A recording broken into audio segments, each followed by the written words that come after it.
Any meditators in the audience? Any regular meditators? Deep bow, deep bow. Any people who'd like to meditate but don't know how to start?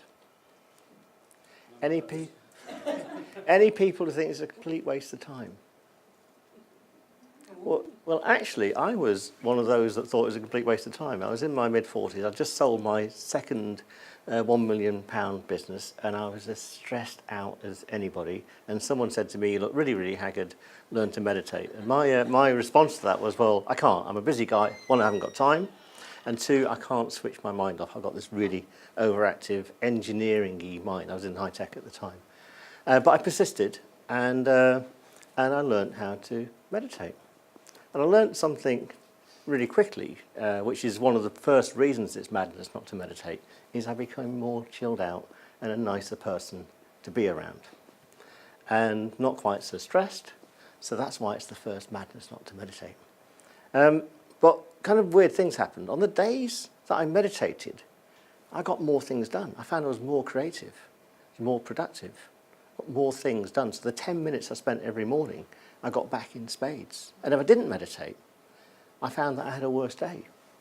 Now, as an engineer, I started to research all about this. I thought, what is going on here? Why is this changed? So I started to read loads of books on metaphysics.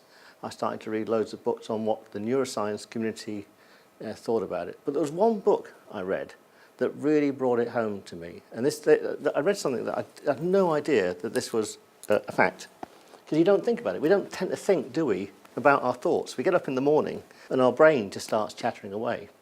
And then we tend to fall asleep and then it sort of stops chattering. But then we have dreamy sort of chatters that are a bit weird and random.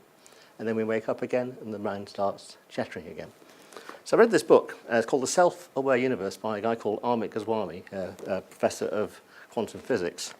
Not an easy book to read, but I've interviewed him 3 times on my podcast now. He's become a friend of mine, which is quite interesting.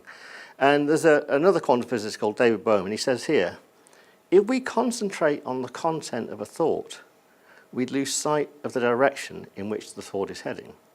And if we concentrate on the direction of a thought, we lose the sharpness of its content. And this led me to realize what meditation is all about. It's not about having no thoughts at all. It's about having a different relationship with your thoughts and realizing that thoughts come from all over the place in our body. One of the things I learned very quickly is we can move our consciousness to different parts of our body and have a different experience of the world around us. It's 10 minutes in meditation every single day. Just helps you be lucky. It helps to still the mind. You notice serendipities more. You notice coincidences. You become luckier at opportunities.